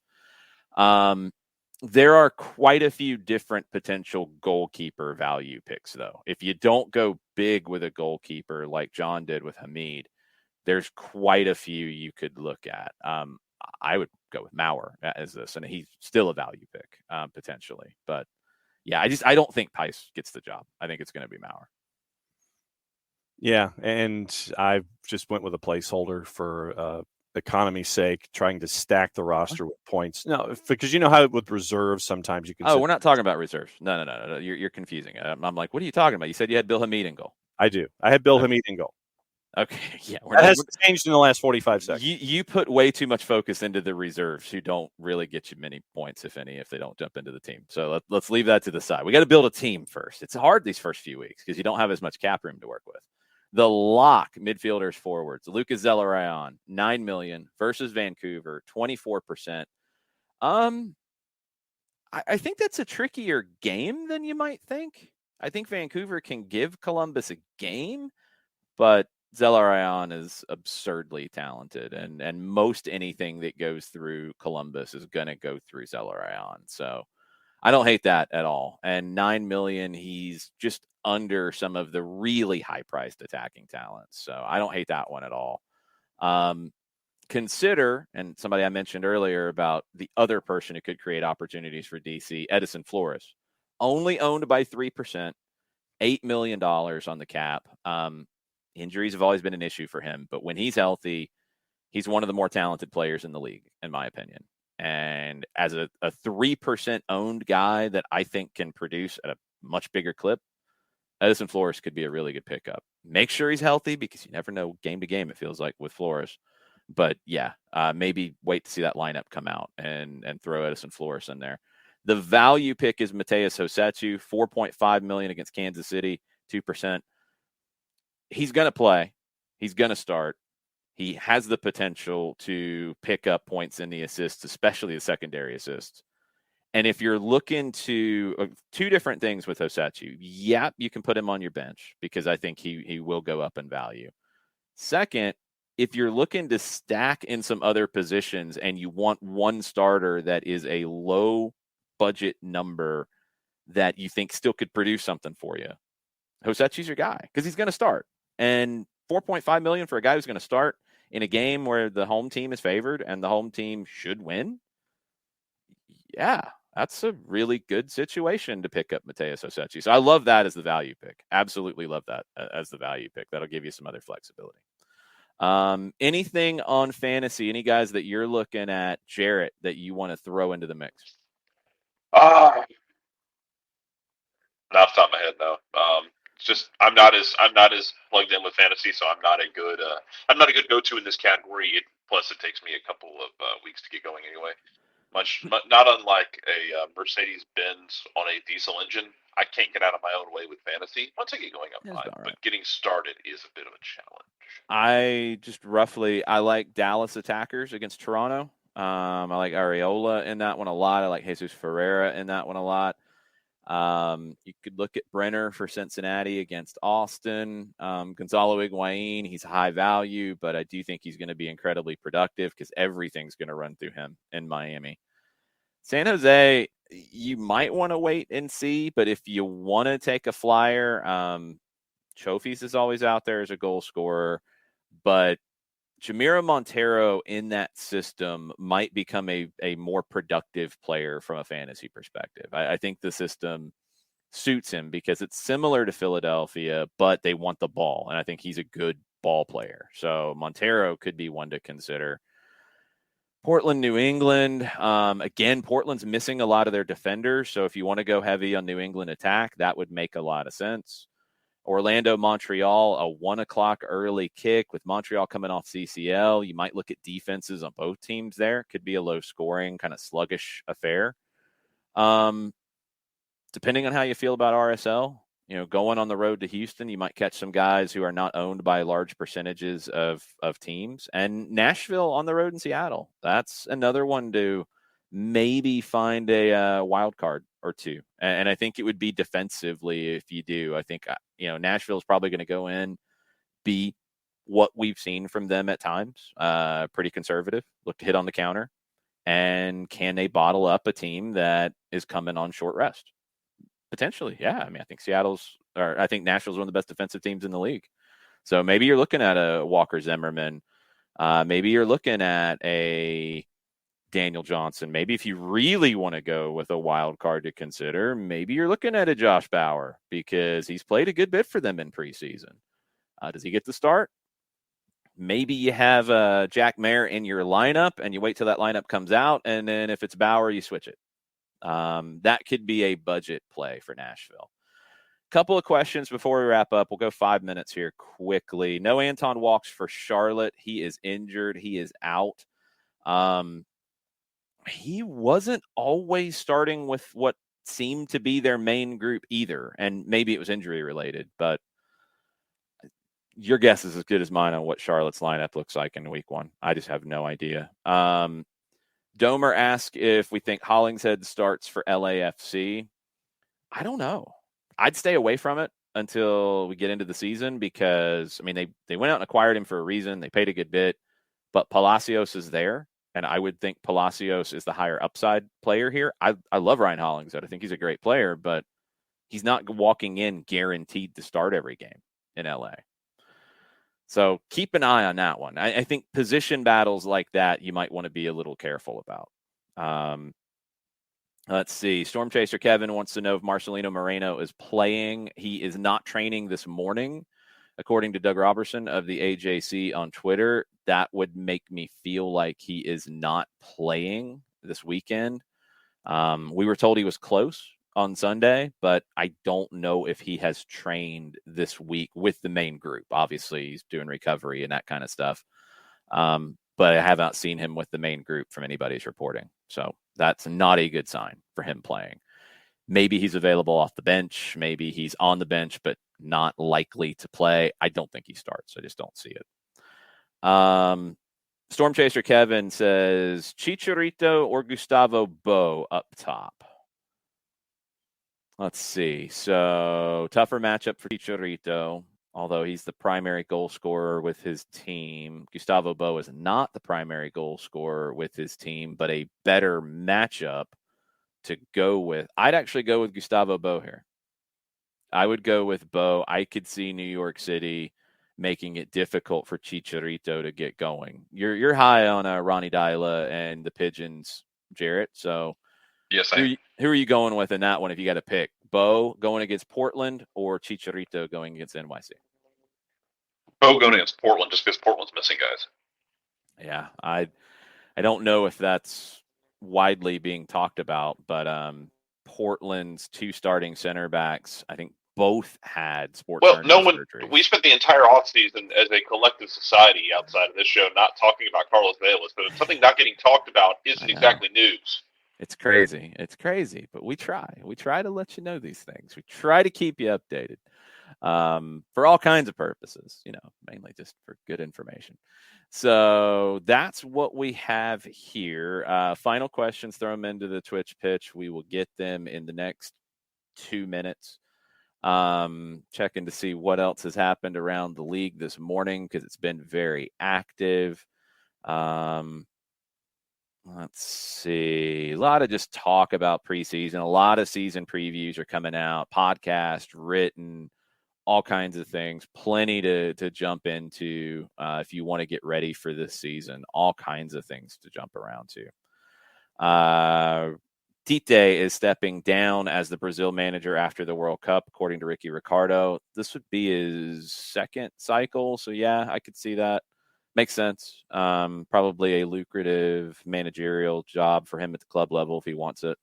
So not shocked by that. I think you'll see a lot of that with different national team managers. Scaloni in Argentina is another one that I could see leaving and taking a club job after the World Cup. So be on the lookout for that. The Junior Moreno deal got done. He is in Cincinnati from DC. That was all but done previously, but now it is 100% official. And I think that is the bulk of it this morning. I don't think we've missed anything. Can you guys think of anything we've missed? No. Covered. I think that's pretty much it. If you haven't joined the fantasy league, join the fantasy league first. Because we've talked about it a lot. So if you haven't joined, you listen to the show and you haven't joined, join the league and be a part of it. It's always fun to kind of run a little smack against each other, and everybody runs smack against me, which is perfectly fine because my teams are always suspect in some manner, way, shape, or form every week. So, but yeah, if you haven't joined the league, join the league. That's the biggest thing when it comes to fantasy for me specifically. Final questions. Vader says, which Mexican team is set for a shocking loss in CCL next? I don't think any of them would be shocking, but I think the most likely to lose is Leon. This is the farthest they've ever been in a CONCACAF Champions League to the quarterfinal stage. And I think Seattle's a better team. Pumas is more of a straight up with the Revolution, but I think the Revs are better. Montreal Cruz Azul, I think Montreal would pull an upset there. That would be a shock. But I think Seattle's the most likely to win. But I don't think any of them would be massive shocks. I think they're all pretty even. If Comunicaciones beats New York City, then it is the Guatemalan shock of all shocks, which they already kind of had against Colorado. But anyway, Jason Nix wanted to know if we were doing any Sporting Kansas City shows in the lead up to Sunday. I have not been booked to do any. Ask if they have decent local media engagement. They do. They have really good radio coverage in Kansas City. I don't know the TV side as well. I do know that they moved to an over-the-air channel this season. They were able to get that deal done. And they've got a number of their SB Nation site is really well stocked with information. One of the more active sites around the league, I think. They have some other independent podcasts and stuff as well. TV team that's been together there for a long time with Nate McCady and Jacob Peterson, former Atlanta United striker, and Ali Trost. I think that group did games last year. Allie's been involved in covering Sporting Kansas City for a long time, but it was her first time on TV last year. And Peterson's been on TV for a few years. So it's a really stable group, but no, I haven't been booked to do anything with any Kansas City media just yet. So who knows? Maybe that happens. I'm on 92.9 tomorrow. I'm on 92.9. Let me pull up my schedule because there were some additions to it while we were doing the show. Let me make sure I got everything. So I'm on today at 3:20 with Dukes and Bell. I'm on tomorrow at 11:20 with Chris Goforth. And I'm on at 1:00 on Sunday from the front porch at Mercedes-Benz Stadium with John Fricke and Hugh Douglas. So appearances on 92.9 each of the next 3 days. Going to be very, very busy. Europa League draw. Colin wanted to talk about it real quick. We mentioned the RB Leipzig Spartak Moscow matchup that the second leg is going to have to be played somewhere else. It won't be played in Moscow. West Ham gets Sevilla, which is really interesting. Rangers get Red Star. That's going to be loads of fun, Jarrett. Rangers are a lot of fun. They showed a lot of heart yesterday because they got an early goal. They gave up 2 quick goals. Looked like they might spit the bit. They muscled up and took care of Dortmund. I was really impressed with it. If you want to watch somebody play as a neutral who's going to score and give up a lot of goals, Rangers games in Europe are really good entertainment because nobody plays defense. The other kind of high-profile Europa League matchup is Barcelona and Battlestar Galatasaray, who is not good in the regular season in Turkey, but it will be Dome Tarrant going up against his former club in Barcelona. Barcelona should be a big favorite. They were brilliant against Napoli yesterday. Absolutely brilliant. Just torched Napoli with some direct play early on. I think it caught Napoli by surprise. Really good performance. I love what Xavi's doing with Barcelona. You want a team to watch and kind of get a sense of a manager putting a stamp on a team. Watch Barcelona's development with all these kids and what Xavi's doing. All right. According to Ricky Ricardo via Tom Bogert, DC is still shopping Ola Kamara. Whatever. I don't understand. They added Michael Estrada, so at least they have another forward, but they've been shopping Ola Kamara since the end of last season, it seems like, and nobody is taking them up on it. I don't get it. Atlanta United 2, 3:00 on Saturday against South Georgia Tormenta. Twitch.tv/ATLUTD is where you can watch that. Jason Nix wanted to know where the front porch was by the Giant Falcon. It's out there where they do a lot of stuff with Falcons pregame coverage on 92.9, so we'll be there with John and Hugh. They'll be starting at noon on Sunday from the stadium, and they'll take it all the way up to 2:30 when Mike and I take over. 2:30 for your pregame coverage on 92.9. Sounds like 3:05 for the kick.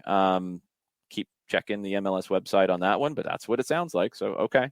And then we'll have the full-time report for an hour afterwards. You can listen on the radio on 92.9 FM. You can listen on the Odyssey app. You can listen on the Atlanta United app.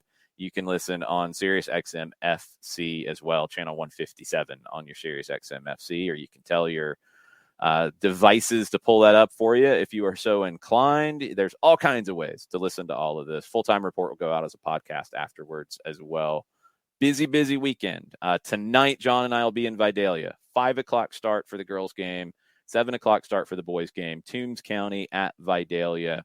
Should be really competitive games. One of the leading scorers in the state on the girls' side from Toombs County. Vidalia has been to a state championship on the girls' side in recent years. Boys' game should be very competitive. Really looking forward to that. You can listen to it on the SDH app. And with that being said, I got to get everything ready to get on the road to Vidalia. So we will see you in this capacity Monday morning as we break down what happened for Atlanta United and everything else in MLS.